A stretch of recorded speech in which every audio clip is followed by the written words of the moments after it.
هكذا كانت الأجواء بمختلف محلات العاصمة، صناديق الحليب فارغة ومواطنون يعودون أدراجهم.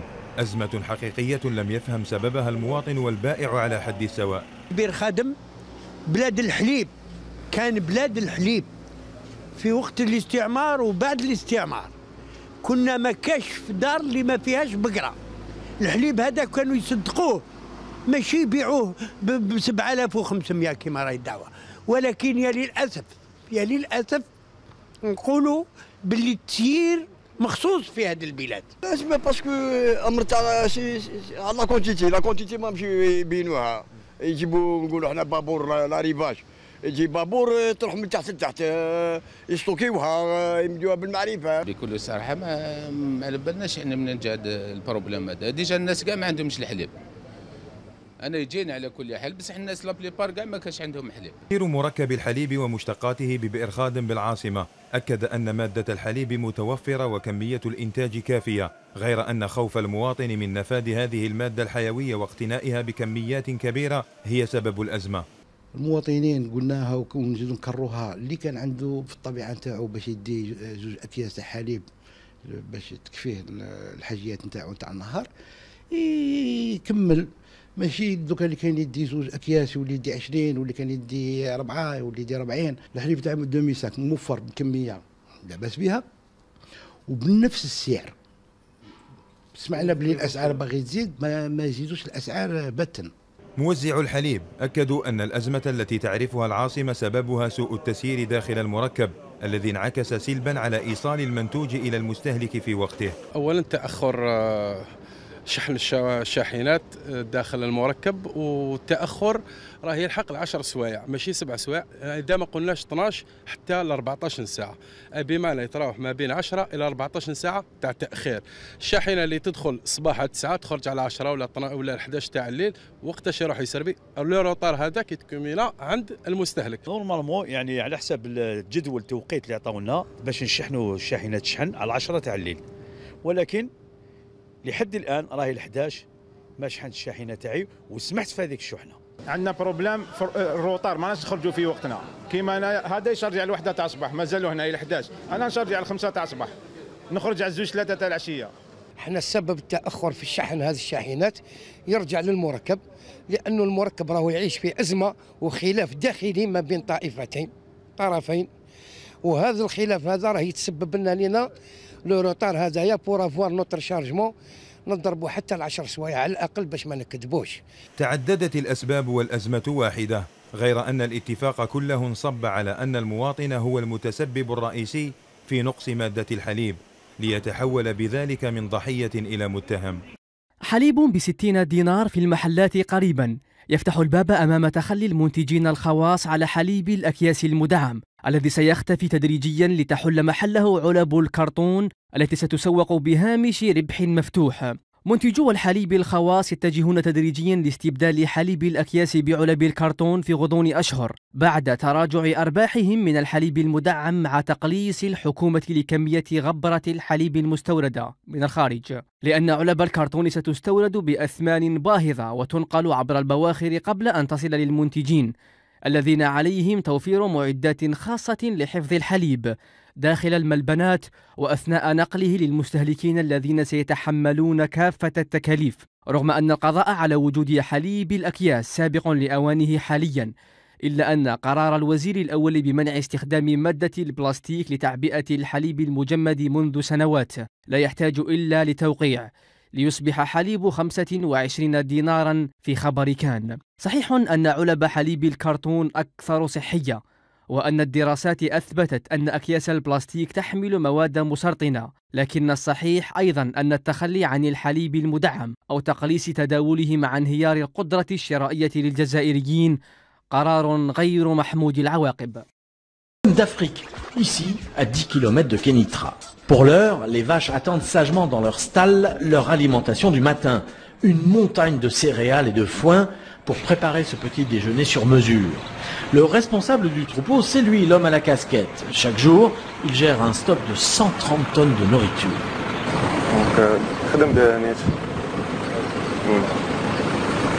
Pour optimiser le rendement laitier, il propose à ses pensionnaires des rations parfaitement calibrées. Donc, dans chaque poignée qu'on prenne comme ceci, on doit trouver tous les constituants de la ration distribuée. Donc, on peut trouver l'ensilage de maïs, le foin de luzerne et quelques particules de l'aliment concentré, ainsi que l'ensilage de blé. Donc, si la vache elle commence à manger, sa mâchoire doit contenir toutes les constituants qu'on calcule dans la ration. 100 tonnes de matière brute, 30 tonnes de compléments alimentaires. Pour calculer la juste ration au juste prix, il se sert d'un logiciel spécial. Et oui, c'est cela, l'agriculture moderne. Nous essayons toujours de calculer des rations avec un coût moindre, pour effectivement produire du lait avec un coût assez bas. Alors, une ration, ça revient combien à peu près? Donc, aux alentours entre 45 dirhams et 60 dirhams par jour, par tête. Donc, un litre de lait, il est le coût alimentaire pour un litre de lait, c'est environ entre 2 et 2,15 centimes. L'informatique au service de la rentabilité, mais ce n'est pas tout. Les outils modernes sont là aussi pour assurer une traçabilité complète, comme nous le confirme cet homme, le gérant de la ferme. En principe, chaque vache à l'échelle nationale, il a un seul numéro, avec une carte grise. Comme ça, si une vache passe d'un élevage à l'autre, ou d'un élevage à l'abattoir, on a la possibilité de tracer le mouvement de tous ces animaux-là, premièrement. Et deuxièmement, on l'inclut dans notre système d'information pour qu'on puisse gérer l'information individu par individu. Par groupe de 100, les vaches sont dirigées vers l'une des 2 salles de traite. Recueillir le lait, c'est quand même cela, le but de cette ferme de 700 hectares. Mais avant la traite proprement dite, un brin de toilette s'impose, l'hygiène, un souci constant tout au long du processus. Bouge ça. السلام عليكم بخير بس عليك الحمد لله كي داير الامور كلشي مزيان النقاوه مزيانه ما كاينش مشكل c'est le cœur de la ferme donc il faut passer une fois par jour voir l'état hygiénique voir les vaches. En tout, la ferme emploie 150 personnes. À l'extérieur, dans les champs, pour l'élevage, et à l'intérieur, comme ici, en salle de traite. À chacun son rôle, suivant un processus bien rodé. Donc par rapport au premier trailleur, donc là qu'est-ce qu'il fait? Il fait une désinfection avec un pré-trempage. Il fait les premiers jets. C'est une façon de stimuler la vache pour qu'il donne du lait. Et là nous avons un deuxième qui fait l'essuyage des mamelles. Pour que le troisième, avant de mettre les gobelets trailleurs, et là des mamelles qui sont propres, désinfectées et qui sont sèches. Pas une minute à perdre, ces 100 vaches doivent vite céder la place à 100 autres. La traite dure 10 minutes, une demi-heure entre l'entrée et la sortie, un balai incessant. Aujourd'hui on traite 2250 vaches par jour. Ils sont traités en 3 fois, en 3 sessions. Nous avons 3 shifts, de 6 à 14 heures, de 14 heures à 22 heures et de 22 heures à 6 heures. Donc chaque traite dure 6 heures et il nous reste 2 heures pour le nettoyage et la désinfection de la salle de traite. En moyenne, une vache donne jusqu'à 32 litres par jour. Et elle a intérêt si elle veut garder le confort de la ferme moderne. En dessous de 15 litres par jour, la vache n'est plus rentable. Elle sera vendue aux petits fermiers ou aux abattoirs. Et impossible de tricher. Ici, tout est automatisé. On a des afficheurs. Là, on a le numéro de la vache. Et par après, on a une information combien cette vache elle a donné du lait. Alors, c'est combien de lait elle donne dans une traite? Dans une traite, on est à entre 11 et 12 litres par traite. Ça, c'est la partie visible. Pour les coulisses, c'est le responsable de la maintenance qui nous éclaire.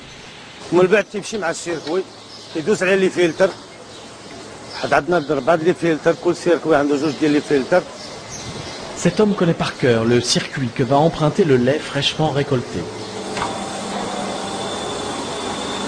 كيدوز السيركوي منا على زوج كل ليل عندنا فيها على زوج ديال لي فلتر يعني عندنا 4 لي فلتر من بعد كيحط تيجي للباك لونسمون ديال ايشونجور يعني التبريد المفاجئ من بعد عندنا كيدوز هنا حنايا باغيين حنا عندنا الريكلاج ديالو مريكلينو على 4 دوغري خاص ينزل لينا ب 4 دوغري. Au total, 66 tonnes de lait transitent par ces cuves chaque jour.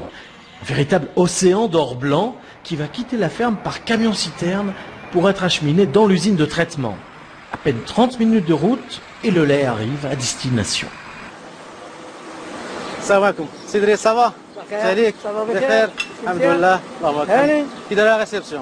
La réception, Mziane. Donc aujourd'hui, on a reçu 950 000. D'accord. Donc à date, à l'heure, on a déporté 900, il reste 2 citernes. On reçoit plutôt dans les 1 million de tonnes jour. Et là, pour le global, toutes les usines, on reçoit jusqu'à 1,8 million. Donc là, il y a une partie qui passe dans la pasteurisation de lait. Il y a 550 tonnes qui passent dans le séchage. Cette usine aussi appartient à la multinationale qui exploite la ferme laitière.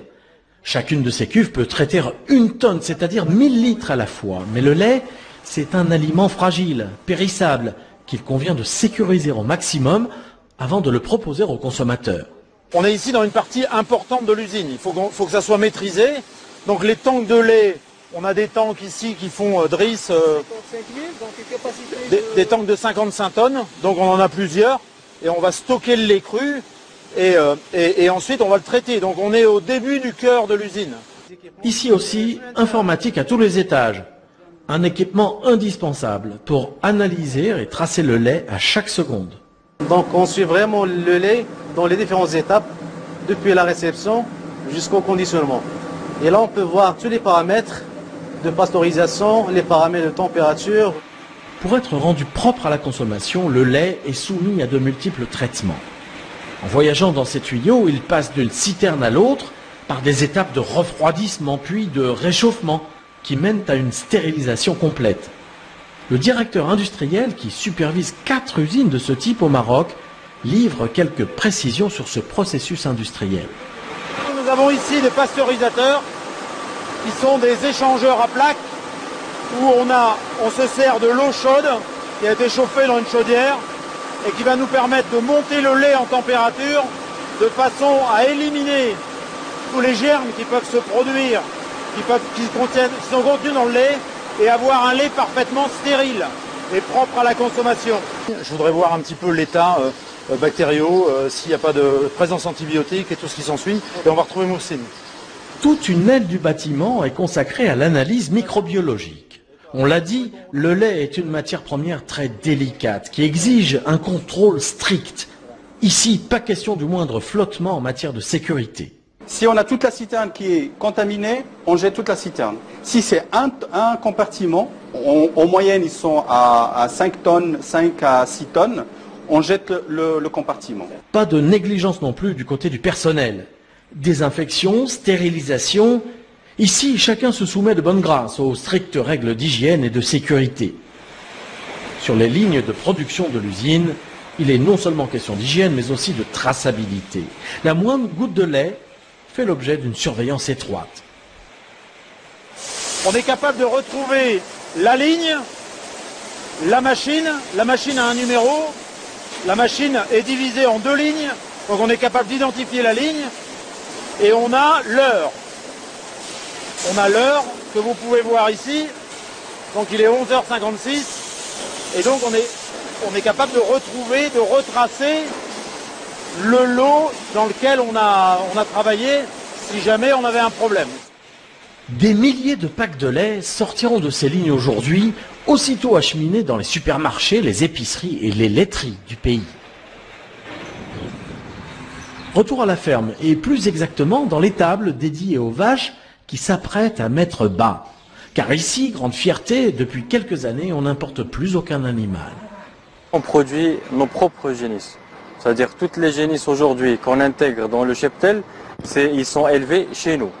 Mais là encore, tout est mesuré, rentabilisé. Le but, c'est d'avoir des vaches à traire toute l'année. Alors, les cycles de reproduction sont programmés. Ici, même la nature est au service de la productivité. Voilà, هذه أنصلة. هذه المركز ديالها ولا تراس ديال الشوفوسمون ديال اوتر باس كيشوفوشي دابا نطالبيها شوف لي ميكيس لا ماتريس كتكون كونتراكتي هذا هو الميكيس هذه انصالو عليه بروبر لي لو مومون ديال السيميناسيون غادي نسيمينيوها اكسيالمون Ces vaches seront donc engrossées par insémination artificielle. C'est le bon moment.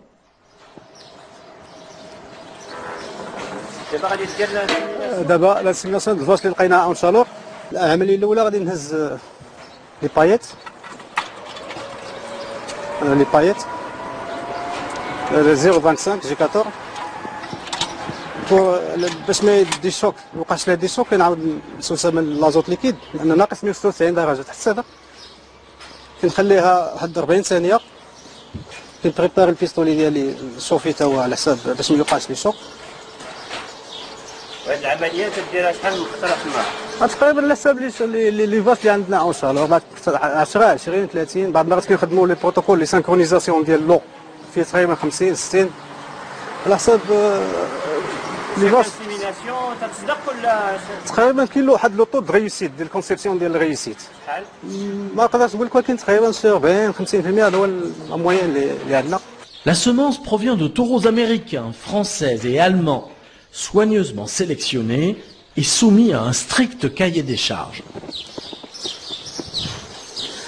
البيستولي خاصو يمشيو حتى لا ماتريس لو كور ديال لا ماتريس اونتر لا فيريفيكاسيون ديال لي كورن هذاك كيبوزيو لي سيمونس. Chaque semence coûte de 100 à 450 dirhams en fonction de la fiche génétique du donneur. حطوا فيه كندخلوا البيستولي من لو كور دابا اونتر لا فيريفيكاسيون ديال لي كورن بو يبوز لي سيمونس سبيرماتوزويد العمليه ديال الانسيميناسيون. Pendant la grossesse, les vaches continuent de produire du lait, sauf les 2 derniers mois. Dans 9 mois, le cheptel s'enrichira de nouveaux venus. Encore 2 ans, et les veaux femelles, on dit les velles, produiront du lait. 2 ans, ça représente un investissement de 20 000 dirhams pour la ferme. Mais ici, on se rattrapera largement lorsqu'elles seront devenues à leur tour de belles vaches laitières.